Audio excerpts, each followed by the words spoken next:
আজ আমাদের সঙ্গে আলোচনার জন্য আমন্ত্রিত অতিথি হিসেবে আছেন আপনাদের খুবই পরিচিত মুখ সাংবাদিক জনাব মঞ্জুরুল আলম পান্না। জনাব পান্না, আপনাকে স্বাগত জানাচ্ছি। অনেক অনেক ধন্যবাদ। জনাব মঞ্জুরুল আলম পান্না, আজকে একটা ঘটনা দেখলাম যে আপনার আজকেই তারা প্রতিবেদনটা দিয়েছে নিউ ইয়র্ক ভিত্তিক আন্তর্জাতিক মানবাধিকার সংস্থা হিউম্যান রাইটস ওয়াচ। তারা আমাদের এখানে যে আইসিটিতে যে মামলাগুলি হচ্ছে সেই মামলাগুলিতে আসলে কতটা ন্যায় বিচার পাচ্ছে যারা অভিযুক্ত তারা, সেটা নিয়ে তারা উদ্বেগ প্রকাশ করেছে। তাদের মতে এটা আন্তর্জাতিক এই আদালত আন্তর্জাতিক আইনি মানদণ্ড বজায় রাখতে ব্যর্থ হচ্ছে বলে তারা তাদের পর্যবেক্ষণে জানিয়েছে। এটা নিয়ে কিন্তু আমরা দেখেছি এই আদালত যখন নাকি আওয়ামী লীগ আমলে গঠন করা হয়েছিল তখনও সারা দুনিয়ার বিভিন্ন মানবাধিকার সংস্থা ওই সময়কার যে বিচার পদ্ধতি সেটা নিয়ে তারাও কিন্তু সন্দেহ প্রকাশ করেছিল এবং তারা অতটা সন্তুষ্ট হতে পারে। তো আমরা দেখছি যে ওই সময়েও পারছে না এই আদালতটা সন্তুষ্ট করতে আন্তর্জাতিক মাধ্যমকে, এই সময়েও পারছে না। তাহলে এই আদালতটা কি আর এই আদালতটা নিয়ে সবারই তো সন্দেহ, বিশেষ করে আন্তর্জাতিক মহলে এত সন্দেহ কেন? সন্দেহ কেন? আচ্ছা, প্রথমত কমল ভাই, আওয়ামী লীগের সময় যখন যুদ্ধাপরাধীর বিচারের জন্য এই আদালতটি ট্রাইব্যুনালটি স্থাপিত হয় এবং সেটা দুটো করা হলো পরপর, তখন অনেক ধরনের প্রশ্ন উঠেছিল, স্বচ্ছতা নিয়ে প্রশ্ন উঠেছিল, এটা সত্য কথা। এবং যে প্রক্রিয়া যুদ্ধাপরাধীর বিচার হয়েছে, আমি বলবো যে অস্বচ্ছ প্রক্রিয়ায় হয়েছে নিশ্চয়ই তা নয়, তবে কোনো কোনো ক্ষেত্রে অবশ্যই প্রশ্ন ছিল এবং প্রশ্ন উঠেছিল সাবেক বিচারপতি ট্রাইব্যুনালের তার স্কাইপি কথোপকথন যেটা লিক হয়েছিল সেটি নিয়েও প্রশ্ন উঠেছিল। কিন্তু বিষয়টা হচ্ছে যে যেই পরিমাণ অস্বচ্ছতা ছিল তার তো অনেক পরিমাণ অস্বচ্ছতা এই মুহূর্তে। প্রথম কথা হচ্ছে এই ট্রাইব্যুনাল গঠিত হয়েছিল যুদ্ধাপরাধীদের, মানবতা বিরোধী অপরাধের জন্য বিচারের জন্য। এখানে আপনি বলুন যে 5 আগস্টে অবশ্যই 5 আগস্ট আন্দোলন কেন্দ্র করে অনেক মানুষ নিহত হয়েছে, নিঃসন্দেহে। কারা মেরেছে, কে কতজনকে মেরেছে, কার গুলিতে মেরেছে সেটি অন্য বিতর্ক। কিন্তু এই যে সংঘাতটি, এই যে সংঘর্ষ বা অভ্যুত্থান, তাকে কেন্দ্র করে যা কিছু ঘটেছে তার বিচার এই আদালত হবে কেন? শেখ হাসিনা যদি দায়ী হয়ে থাকেন, শেখ হাসিনার ক্যাবিনেটে যারা ছিলেন, দলে যারা ছিলেন, তাদের বিচার অবশ্যই হতে পারে এবং সেটি একাধিক বিশেষ ট্রাইব্যুনাল গঠন করেও হতে পারে, 10টা ট্রাইব্যুনাল প্রয়োজনে গঠন হতে পারে। এইখানে কেন? এই কথাগুলো যদিও পুরনো, আপনি প্রশ্ন করছেন বিধায় আমি আবারও বলছি, সমস্ত মানে সম্পূর্ণ ইন্টেনশনালি এই ট্রাইব্যুনালে ওই 5 আগস্টকে কেন্দ্র করে যেই ঘটনাগুলো ঘটেছে তার বিচার এখানে করা হচ্ছে। কার বিচার? মূলত শেখ হাসিনা বিচার। শেখ হাসিনা যুদ্ধ অপরাধীর বিচারের জন্য এই ট্রাইব্যুনাল গঠন করেছিলেন, শেখ হাসিনাকেই এই ট্রাইব্যুনালে ফাঁসি দিতে হবে। যুদ্ধ অপরাধের বিচারের সময় বিবাদী পক্ষের আইনজীবী ছিলেন মিস্টার তাজুল ইসলাম, চিফ মানে বাদী পক্ষের প্রধান কৌশলী ছিলেন। তাকে পরবর্তীতে 24-এর পরে এই ট্রাইব্যুনালের চিফ প্রসিকিউটর করা হলো রাষ্ট্রপক্ষের। Conflict of interest. একই ট্রাইব্যুনালে যখন যুদ্ধাপরাধের বিচার তিনি ছিলেন বিবাদী পক্ষের প্রধান আইনজীবী, সেখানে তিনি ওই ট্রাইব্যুনালে যখন অন্যান্য যুদ্ধাপরাধের বিচার চলছে, এখন তো চলমান অনেক মামলা, রাষ্ট্রপক্ষের আইনজীবী প্রধান প্রকৌশলী তিনি হন কিভাবে? অতএব প্রথমত হচ্ছে এখানে শেখ হাসিনা বিচার হতে পারে, এই প্রশ্ন অনেকে তুলেছেন। অ্যাডভোকেট ফজলুর রহমান থেকে শুরু করে অ্যাডভোকেট মুহসিন রশিদ থেকে শুরু করে অনেকেই তুলেছেন। তারও আগে থেকে আমার ব্যক্তিগত জায়গা থেকে আমি তুলছিলাম, আমি একজন ক্ষুদ্র জ্ঞানের মানুষ। এবং চিফ প্রসিকিউটরের কথা বললাম, টবি ক্যাডম্যান, যিনি এই ট্রাইব্যুনালে যুদ্ধ অপরাধীদের যারা আইনজীবী ছিলেন, কৌশলী ছিলেন, তাদের পরামর্শক হয়ে, প্রধান পরামর্শক হয়ে আসতে চেয়েছিলেন সরকারের সময়, তাকে আসতে দেওয়া হয়নি। যুদ্ধাপরাধীদের প্রধান মানে আইনজীবীদের প্রধান কৌশলী হিসেবে সেই টবি ক্যাডম্যান এই ট্রাইব্যুনালে, যেখানে কিনা শেখ হাসিনা বিচার চলছে, সেই ট্রাইব্যুনালের রাষ্ট্রপক্ষের আইনজীবীদের প্রধান কৌশলী হয়ে এলেন। এটাও কনফ্লিক্ট অফ ইন্টারেস্ট। পরবর্তীতে নানান বিতর্ক জায়গা দেখে তিনি কিন্তু চলে গেছেন, তার মেয়াদ বাড়াতে চেয়েছিল ইউনূস সরকার, তিনি থাকতে চাননি। তখন তারও একটা পার্সোনাল একটা ইন্টিগ্রিটি আছে হলে তিনি এখান থেকে বিদায় নিয়ে চলে গেলেন। এখন বিষয় হচ্ছে হিউম্যান রাইটস ওয়াচ একটি বিবৃতি দিয়েছে। এই ধরনের একটি বিবৃতি কদিন আগে 5টি সংগঠন দিয়েছিল, human rights watch, amnesty international, reporters without borders, এরকম আরো আরো 2টি সংগঠন, আন্তর্জাতিক সংগঠন। তারা দিয়েছিল যে এই ট্রাইব্যুনালের যে শাপলা চত্বর হত্যা মামলার অভিযোগপত্র দায়ের করা হতে যাচ্ছে, সেখানে ফারজাপা মোজাম্মেল বাবুদেরকে ঢুকানো হয়েছে, এবং তারা স্পষ্ট করে বলেছেন যে এই ট্রাইব্যুনালে এই মামলা দেওয়ার মানে হচ্ছে তাদের তো জামিন হচ্ছে না গত 22 মাস 24 মাস ধরে, যাতে স্থায়ীভাবে তারা কারারুদ্ধ থাকতে পারে। তখন আইসিটিতে যে মামলাগুলো গেছে সেখান থেকে কারোর আজ পর্যন্ত জামিন হয়নি। 5টি সংগঠন বিবৃতি দেওয়ার পরে আজকে হিউম্যান রাইটস ওয়াচ আবারও আলাদাভাবে বিবৃতি দিল। অতএব এটা নিয়ে প্রশ্ন তোলার যথেষ্ট সুযোগ আছে। এবং আমি আপনাকে বলি, law-info.com সুইজারল্যান্ড ভিত্তিক একটি আন্তর্জাতিক সংস্থা, মিডিয়া সংস্থা, যেখানে হার্ভার্ড ইনস্টিটিউট থেকে শুরু করে বিশ্বের আন্তর্জাতিক কয়েকটি সংগঠন তাদেরকে সহযোগী হিসেবে কাজ করে, তাদের সাথে কাজ করে। তারা গত পরশুদিন একটা বিবৃতি না, তারা একটা প্রতিবেদন প্রকাশ করেছে, যেখানে বলা হচ্ছে যে এই যে আসামির অনুপস্থিত বিচার, এটা সম্পূর্ণ মানবাধিকার লঙ্ঘন। তারা লেবাননের একটি কোর্টের এই বিশেষ ট্রাইব্যুনালের একটি এক্সাম্পল নিয়ে এসেছে, যে পৃথিবীর আর কোন রাষ্ট্রে, আর কোন ট্রাইব্যুনালে আসামিদের অনুপস্থিতি বিচার হয়নি, তেমন কোনো রেকর্ড নেই, এক্সেপ্ট লেবাননের ওই কোর্ট ছাড়া। তাও ওই কোর্টে এমন বিধান আছে যে আসামিরা ফিরে পলাতক থাকার পরে যদি একটার সময় আদালতের এখতিয়ারভুক্ত এলাকায় ফিরে আসে, তখন পূর্ণাঙ্গভাবে বিচার প্রক্রিয়া শুরু করতে হবে। এরপর আরো এক্সাম্পল তুলে ধরেছে যা এই আদালতের ক্ষেত্রে নেই। অতএব এটি নিয়ে প্রশ্ন তোলার যথেষ্ট সুযোগ রয়েছে আন্তর্জাতিক মহলে। এরই মধ্যে দারুণভাবে, মানে অসম্ভবভাবে প্রশ্নবিদ্ধ হয়েছে। সো কি কারণে এটি হচ্ছে আমরা সবাই জানি, যা হচ্ছে সব আইসিটিতে। এবং আমি একটা কথা বলে রাখি আপনাকে, ইউনূস সরকারের সময় থেকে তো এটি শুরু হয়েছে, এখনো তার কন্টিনিউশন রয়েছে। আমার ধারণা তারেক রহমানকে বিপদে ফেলার জন্য এই কাজগুলো পেছন থেকে কেউ না কেউ করছে, তাকে প্রভাবিত করছে, হয়তো তিনি বুঝতে পারছেন না। এবং এই খেসারতটা বিএনপিকে দিতে হবে। জনক্ষোভ যখন সৃষ্টি হবে, তখন তো আর পেছনে কে কাজ করছে মানুষ দেখবে না, তখন আলটিমেটলি দায় দায়িত্ব তারেক রহমানের উপরেই যাবে।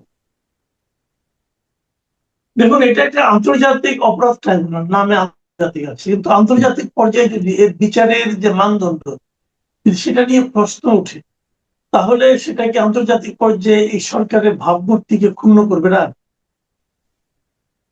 কিন্তু বলার অপেক্ষা রাখেন না। আপনি আরেকটা ভালো কথা মনে করিয়ে দিয়েছেন আপনি, আন্তর্জাতিক যুদ্ধাপরাধ ট্রাইব্যুনাল, ইন্টারন্যাশনাল ক্রিমিনাল ট্রাইব্যুনাল। এখানে আন্তর্জাতিক যুদ্ধটা কোত্থেকে এলো? 5 আগস্টকে কেন্দ্র করে যা কিছু হচ্ছে, আবার শাপলা চত্বরকে কেন্দ্র করে নতুন করে অভিযোগপত্র দেওয়া হয়েছে, এখানে আন্তর্জাতিক মানবতা বিরোধী অপরাধ কোথায় হলো? আন্তর্জাতিক যুদ্ধাপরাধ কোথায় হলো? এটা দেশের মধ্যে, দেশের অভ্যন্তরীণ নানান ধরনের সংঘাত সংঘর্ষ, সেটি আন্তর্জাতিক যুদ্ধাপরাধ বলতে ট্রাইব্যুনাল বলতে কি বোঝায়? যেমন রাজাকারদের ফাঁসির জন্য বা বিচারের জন্য এই ট্রাইব্যুনাল গঠিত হয়েছিল 73-এ, তাই না? 71-এ আমাদের যুদ্ধটা ছিল আন্তর্জাতিক পর্যায়ে, আরেকটা রাষ্ট্রের সাথে আমাদের রাষ্ট্রের যুদ্ধ হয়েছিল, একটা জনযুদ্ধ। সেই কারণে তাদের যারা অপরাধী, মানে সেনাবাহিনী, পাকিস্তান সেনাবাহিনী, তাদের সদস্যদের বিচার, কিংবা তাদের সহযোগী হিসেবে এদেশের দোসরদের বিচার, এইখানে আন্তর্জাতিক অপরাধটা কোথায় হলো? আমরা বড়জোর বলতে পারি যে আওয়ামী গোষ্ঠীর সঙ্গে বা আওয়ামী লীগের সঙ্গে অন্য বিরোধী দলের বা ছাত্রদের বা জনগণের, কিন্তু এটা তো ইন্টারনাল, এটা ইন্টারন্যাশনাল কিভাবে হয়? আমার তো মাথা ঢোকে না। জি, আচ্ছা, আরেকটা বিষয়, এই মুহূর্তে আমাদের রাষ্ট্রপতি নেই, উনি পদত্যাগ করে চলে গেছেন, একজন ভারপ্রাপ্ত চালাচ্ছেন দায়িত্ব নিয়ে। কিন্তু আমাদের তো নিয়ম অনুযায়ী 3 মাসের মধ্যে নতুন রাষ্ট্রপতি নির্বাচন করতে হবে। এটা নিয়ে এর মধ্যে আলোচনা হচ্ছে, নানা জনের নাম আসছে, এর নাম ওর নাম আসছে, কিছু নাম সিরিয়াসলি আসছে, কিছু নাম ফান করে আসছে, নানাভাবে নতুন নতুন নাম আমরা শুনতে পাচ্ছি। তো সবচেয়ে বেশি আমরা শুনতে পেলাম যে যে বিএনপি যে স্থায়ী কমিটি সেখান থেকে হয়তো কাউকে দেওয়া হবে, রাজনৈতিক ভাবেই এটা পদটা পূরণ করা হবে, এরকম বলা বলি হচ্ছিল। এর মধ্যে হঠাৎ করে দেখলাম বিভিন্ন গ্রুপ তারা তাদের মতো করে নানা রকম মতলব নিয়ে মাঠে নেমে গেছে। সবশেষে আজকে দেখলাম দৈনিক ইত্তেফাক, ইত্তেফাক তো একটা বড় পত্রিকা, প্রভাবশালী পত্রিকা, দৈনিক ইত্তেফাক একটা নিউজ করেছে যার শিরোনাম হলো নতুন রাষ্ট্রপতি নির্বাচন আলোচনায় ডক্টর মোহাম্মদ ইউনূস। আমি নিউজটা আমি পড়লাম, পরে আমি বুঝতে পারলাম না এটা কার আলোচনায় ডক্টর মোহাম্মদ ইউনূস।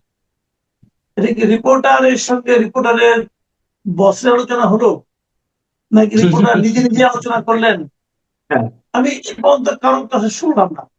তো তো হতেও পারে ডক্টর ইউনূস আন্তর্জাতিক খ্যাতি সম্পন্ন ব্যক্তি, উনি হয়তো সরকার পরিচালনায় ব্যর্থ হয়েছেন, কিন্তু উনি রাষ্ট্রপ্রধান হিসেবে নিরপেক্ষতার পরিচয় দিতে হয়তো বা পারবেন, যদিও তার নিরপেক্ষতার কোনো নমুনা 18 মাসে আমি দেখিনি, আপনি দেখেছেন কিনা বলতে পারবো না।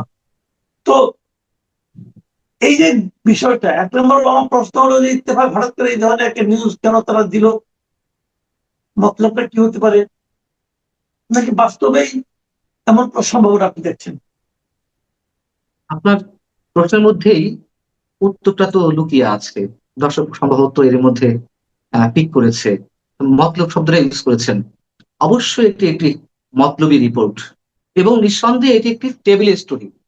আমরা তো দীর্ঘদিন সাংবাদিকতা করছি, আর আমার চেয়ে আপনি তো আরো বেশি দিন সাংবাদিকতা করছেন।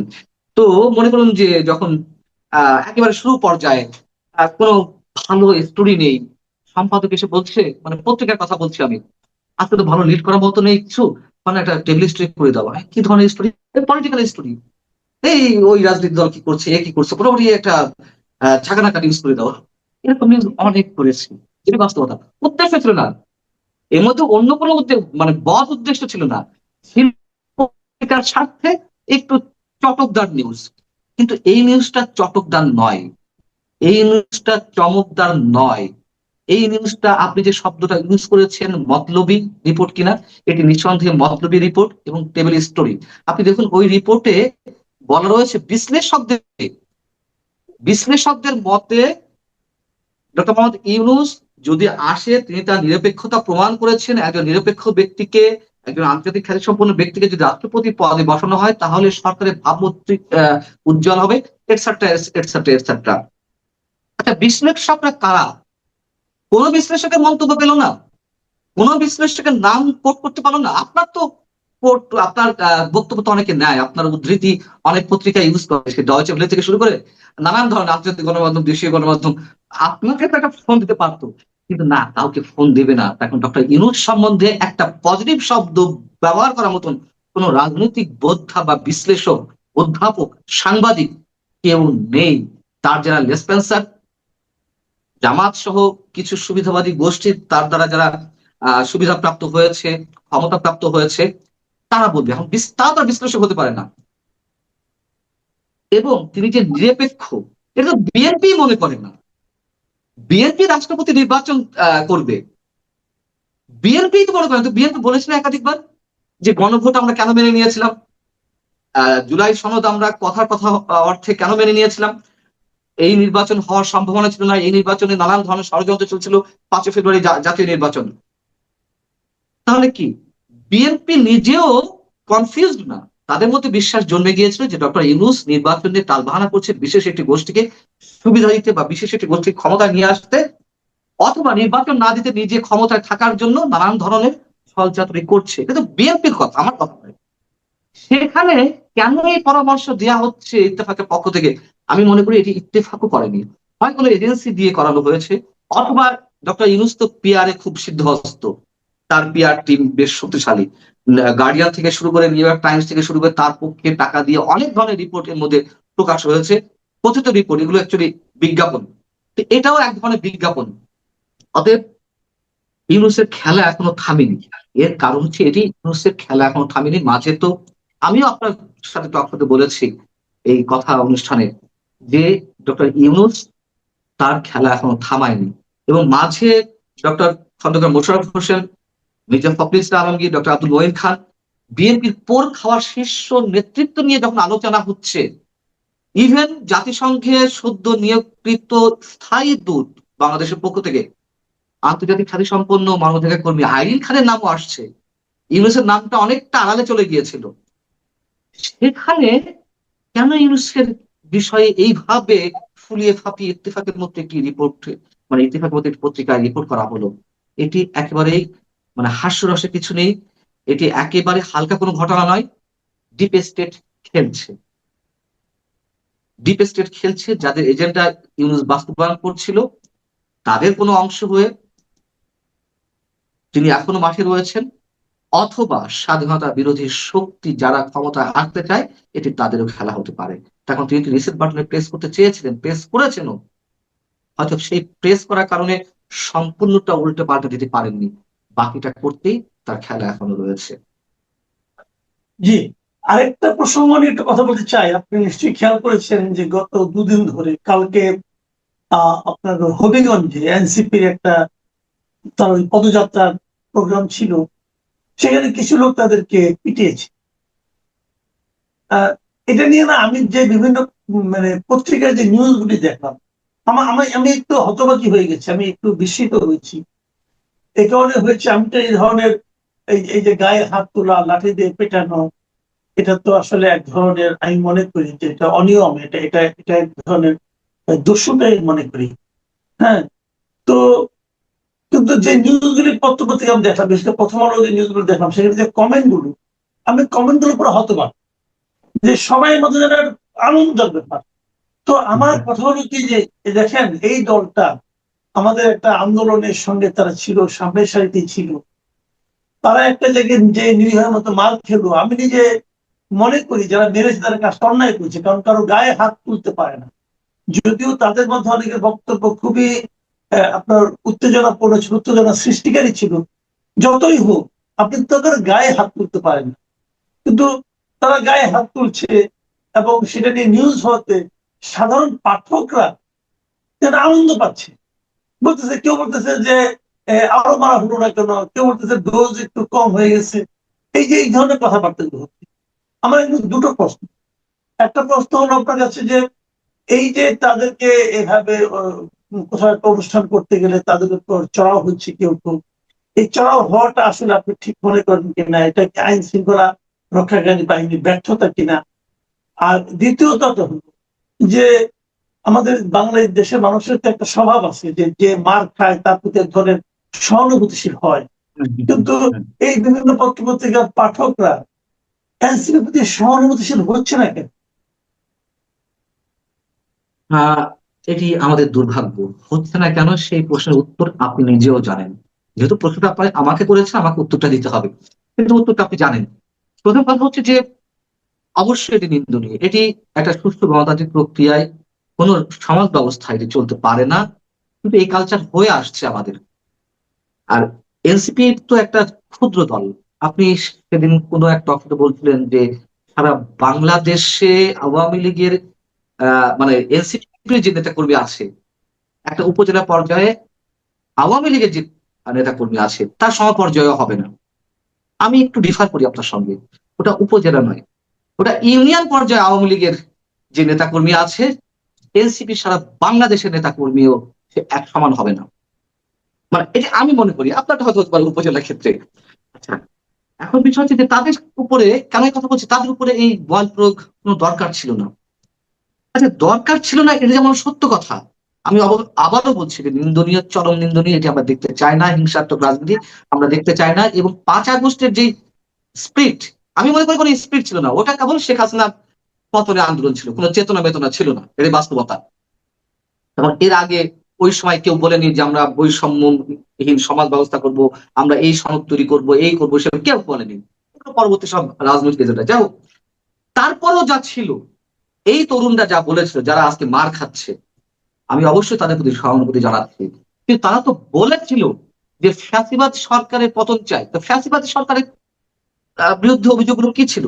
এই তো ছিল বিরোধী দলের উপরে আক্রমণ, তারা যেভাবে চালাচ্ছিল, গণতান্ত্রিক ব্যবস্থা ছিল না, নির্বাচন ব্যবস্থা ধ্বংস করা, ইত্যাদি ইত্যাদি, মানুষের কথা বলার অধিকার, তার কোনোটি কি হয়েছে? বৃদ্ধি ছাড়া, নির্বাচন ব্যবস্থা ধ্বংস হওয়া, যে নির্বাচন হয়েছে সেটাও বিতর্কিত নির্বাচন, সেটা আমরা অবশ্যই বলতে পারি না যে সুষ্ঠু নির্বাচন, সব ইনক্লুসিভ নির্বাচন, সেটা আমরা বলতে পারি না। যাই হোক, এখন বিষয়টা হচ্ছে যে বিএনপির, মানে আমি যদি সুশীলের মতো কথা বলি, সুশীলের মতো কথা বলি, আহ তাহলে বলবো অবশ্যই বিএনপির ঠিক হয়নি। আর যদি একজন অজ্ঞ হিসেবেও কথা বলি, তারপরেও বলবো এটা ঠিক হয়নি। কিন্তু আপনি যে বললেন দ্বিতীয় কোশ্চেনটি, সাধারণ মানুষ কেন খুশি, ফেসবুকে এত হাসি ঠাট্টা এগুলো কেন? আমরা এগুলোকেও সমর্থন করি না, কিন্তু যারা এই বলছে, আনন্দ প্রকাশ করছেন, তাদের পক্ষে কি কোনো যুক্তি নেই? সার্জিস আলমরা বলছে তারা মবের শিকার হয়েছে। ইউনূসের 8 আগস্ট থেকে, 2024-এর 8 আগস্ট থেকে, অথবা আমরা যদি 5 আগস্ট থেকে ধরি, শেখ হাসিনা সরকার চলে যাওয়ার পর থেকে, এই যে আবার আগস্ট আসতে যাচ্ছে, এই 2 বছর আমরা কি দেখেছি? যত্রতত্র মব, যত্রতত্র বুলডোজার দিয়ে সবকিছু গুড়িয়ে দেওয়া। এরা যায়নি জাতীয় পার্টির কার্যালয় আগুন দিতে, মব ক্রিয়েট করতে, করা তো হয়েছে। এরা করেনি বঙ্গবন্ধুর 32 নম্বর গুড়িয়ে দিয়েছে না কয়েক দফা দিয়ে, ঘোষণা দিয়ে। এরা আওয়ামী লীগের নেতা কর্মীদের বাড়ি ঘর জ্বালিয়ে দিয়েছে না মব ক্রিয়েট করে, কিন্তু তখন কিন্তু এরা মব বলেনি এগুলোকে। ডেইলি স্টার প্রথম আলোতে আগুন দিয়েছে না, তখন এগুলোকে মব বলা হয়নি। হয়রাজ এদের গুরু ডক্টর ইউনূস, তার যিনি প্রেস সচিব আহ মিস্টার শফিকুল আলম থেকে শুরু করে, এই যে তাজুল ইসলামের কথা বললাম, ট্রাইব্যুনালের সাবেক চিফ প্রসিকিউটর, তারা তো বলছিল যে এগুলোকে মব বলা যাবে না, এগুলো প্রেশার গ্রুপ, এবং এইগুলোকে মব বলে জুলাই আন্দোলনকারীদেরকে ছোট করা হচ্ছে, বলা হয়েছে তো। তাহলে ওইগুলো যদি মব না হয়ে থাকে, হবিগঞ্জে যেটি ঘটলো, সেটিকে কেন তারা মব বলবে? শুনুন, এগুলো শুনতে খারাপ লাগতে পারে, প্রকৃতির বিচার অনেক বেশি নিষ্ঠুর। প্রকৃতি ছাড় দেয়, ছেড়ে দেয় না। বিএনপি কি করেছে না করেছে সে কথা তো বললাম, ঠিক হয়নি। যদি ছাত্র দল যুব দলের নেতা কর্মীরা এই কাজটি করে থাকে, তারা তো অস্বীকার করেছে যে তারা তারা কেউ করেনি। কিন্তু আজকে আমি একটু অন্যায় করলাম আপনার প্রতি, আপনি আমার প্রতি পাল্টা কোনো আক্রমণ করলেন না, আপনি উদারতা দেখালেন। কিন্তু কোনো না কোনো ভাবে আপনার প্রতি যে অন্যায় আচরণটি করেছি, প্রকৃতি আমাকে বুঝিয়ে দেবে, প্রকৃতি সেই প্রতিশোধটা নেবে। এটা প্রকৃতির, এটা প্রকৃতির সূত্র, বিজ্ঞানের সূত্র তো বলে, নিউটনের তৃতীয় সূত্র, প্রত্যেক ক্রিয়ারই একটি বিপরীত প্রতিক্রিয়া আছে। মনোবিজ্ঞানও বলে, সাইকোলজি বলে, আপনার প্রকৃতি বিজ্ঞান বলে, তো এতগুলো বিজ্ঞান তো আপনি অস্বীকার করতে পারবেন না। এবং আমার আশঙ্কা, এই মব তাদের উপরে আরো ঘটবে। আমি চাই না এটি ঘটুক, কিন্তু আমরা না চাইলেও প্রকৃতি বসে থাকবে না, প্রকৃতি ঠিকই তার হিসাবটা যার যার মতো করে বুঝিয়ে দেবে। আচ্ছা, ছোট্ট করে একটা কথা জানতে চাই, যেহেতু আপনি মব নিয়ে আলোচনা করলেন, আমরা রাজশাহী বিশ্ববিদ্যালয়ে যে জিনিসটা দেখলাম, এই সালাউদ্দিন আম্মারের তাণ্ডব, এই ব্যাপারে আপনি একটু, নিজেও আপনার ইয়েতে চ্যানেলে করেছেন, এই ব্যাপারে আপনি একটা ছোট্ট মন্তব্য চাচ্ছেন। এই বিষয়টা না, মানে আমাকে বেশ ভাবাচ্ছে যে তারা যে উদ্ধতপূর্ণ আচরণ করে আসছিল। আমাদের ফজলুর রহমান মুক্তিযোদ্ধা, তিনি মুজিববাদী সন্ত্রাসী, তাকে মুজিববাদী সন্ত্রাস, মানে সন্ত্রাসী বলা হচ্ছে, মুজিববাদী দালাল বললে এক কথা, সন্ত্রাসী বলা হচ্ছে। মির্জা ফখরুল ইসলাম আলমকে যে, মানে বিএনপি থেকে যে প্রশাসক বসানো হয়েছে বিভিন্ন জায়গায় রাষ্ট্রীয় সংস্থায়, তো তারা নাকি লম্পট, তারা সন্ত্রাসী, তারা ইত্যাদি ইত্যাদি আরো স্ল্যাং ইউজ করছে এই নাসিরউদ্দিন পাটোয়ারিরা। তো এগুলো কারা করছে? মির্জা ফখরুল বসেছেন, মির্জা ফখরুল স্থানীয় সরকার মন্ত্রণালয়ের দায়িত্বে আছেন। অর্থাৎ মির্জা ফখরুলও নাকি বদমায়েশ, সন্ত্রাসী, চাঁদাবাজি, আহ আরো আরো অনেক শব্দ। এই ধরনের শব্দ নতুন কিছু নয়, এরা এভাবে করে আসছে। যাই হোক, তারপরেও এটি ঘটেছে। ঘটলো, বিএনপি সহ্য করতে পারছে না, তাদের সহ্যের বাঁধ ভেঙে গেছে। যদি তাদের পক্ষে যুক্তি তুলে ধরি, তাহলে সালাউদ্দিন আম্মারকে কেন সবকিছুতে ছাড় দিচ্ছে? সালাউদ্দিন আম্মারের হাত কি সরকারের চেয়ে লম্বা, তারেক রহমানের চেয়ে লম্বা, বিশ্ববিদ্যালয় প্রশাসনের চেয়ে লম্বা? এবং সেই কাজটি নিয়মিত করে আসছে। 6 জন ডিনকে বাধ্যতামূলক ভাবে অবসর, মানে পদত্যাগে বাধ্য করা হয়েছে। শিক্ষকদের দরজায় গিয়ে যখন তখন লাথি, তাদেরকে জিম্মি করে রাখা, লাইব্রেরির ভিতর বাঁশ দিয়ে কাউকে পেটানো আপনি শুনেছেন? এই বাংলাদেশের ছাত্র সংসদ নির্বাচন অথবা আহ বিশ্ববিদ্যালয়ের ক্যাম্পাসগুলোতে নানান ধরনের আমরা ঘটনা দেখেছি, সন্ত্রাসী ঘটনা, প্রকাশ্যে অস্ত্রের ঝনাঝনি, ঝনঝনানি, গোলাগুলি, রক্তপাত, নিহত, অনেক কিছু দেখেছি। কিন্তু লাইব্রেরির মধ্যে বাঁশ নিয়ে পেটানো, এই এক্সাম্পল তো নেই। বেলচা নিয়ে যাওয়া প্রকাশ্যে, এইগুলো তো নেই। এইগুলো কি এক্সাম্পল? কিন্তু সেই সালাউদ্দিন আহমারের ক্ষেত্রে প্রশাসন চুপ, সরকার চুপ। কারণ কি? কারণ এখানে আওয়ামী লীগ নিধন হচ্ছে, আওয়ামী লীগ ট্যাগ দিয়ে, ছাত্রলীগ যুবলীগ ট্যাগ দিয়ে যার তার উপরে হামলা করা হচ্ছে। এই কারণে বিএনপি খুশি, এই কারণে বিএনপি ছেড়ে দিয়েছে। এটা আমার প্রশ্ন। মানে কেন তার মতো একজন ব্যক্তিকে এত ঔদ্ধত্য প্রকাশের সুযোগ দেওয়া হবে? এবং যাদেরকে এই আম্মার মারলো, পেটালো, আসামি করা হলো তিনজনকে। আপনি নিজে এই বিষয়ে কথা বলেছেন। তাদের দুজনকে আটক করা হচ্ছে, এবং আটক করার পরে যখন পুলিশের গাড়িতে উঠানো হচ্ছে, পুলিশের সামনে ওই আটককৃত ছাত্রলীগের নেতা বা তার ভাষ্য অনুযায়ী ফ্যাসিবাদের দোষর, তাদেরকে নামিয়ে পুলিশের জিপ থেকে নামিয়ে পুলিশের সামনে পেটানো হচ্ছে, পুলিশ কিছু বলছে না। এখন তার শক্তি উৎস কোথায়? এটি আমার প্রশ্ন। নাকি বিএনপি তাকে ওপেন করে দিয়েছে, হ্যাঁ পেটাও, মারো, ছাত্রলীগ যুবলীগ আওয়ামী লীগ যেখানে পারো ওপেন লাইসেন্স দিয়ে দিয়েছে। যদি এটি করে থাকে, বিএনপি নিজের পায়ে নিজে কুড়োল মারছে, এবং এই আম্মাররাই বিএনপির জন্য বুমেরাং হয়ে উঠবে। এটুকু আমি আমার ক্ষুদ্র জ্ঞান অভিজ্ঞতা থেকে বলতে পারি। যে কাজগুলো হচ্ছে এটি কারোর জন্য মঙ্গলজনক নয়, এবং আমাকে এখনই অ্যারেস্ট করতে হবে, এখনই, অ্যাট ওয়ান্স। যদি আমাদের প্রধানমন্ত্রী তো সবসময় বলে আসছেন যে তিনি বিচার ব্যবস্থা অনন্য মাত্রায় নিয়ে যাবেন, দেশে আইনি শাসন প্রতিষ্ঠা করবেন, তিনি প্রতিহিংসা রাজনীতি করবেন না, এই কথাগুলো তো কিছু বললে হবে না, তাদের তো প্রমাণ করতে হবে। এবং আমি সামনের দিনগুলো আরো ঘোলাটে হওয়ার দিকে যাচ্ছে বলে আমি দেখতে পাচ্ছি, নিশ্চিত ভাবে, নিশ্চিত ভাবে। জি, অনেক ধন্যবাদ জনাব মঞ্জুর আলম পান্না। প্রিয় দর্শক, আপনারা শুনলেন মঞ্জুর আলম পান্নার বিশ্লেষণ বিভিন্ন বিষয় নিয়ে। আসলে ঘটনাগুলো আমার হয় চিন্তার মতোই এখন হয়ে যাচ্ছে।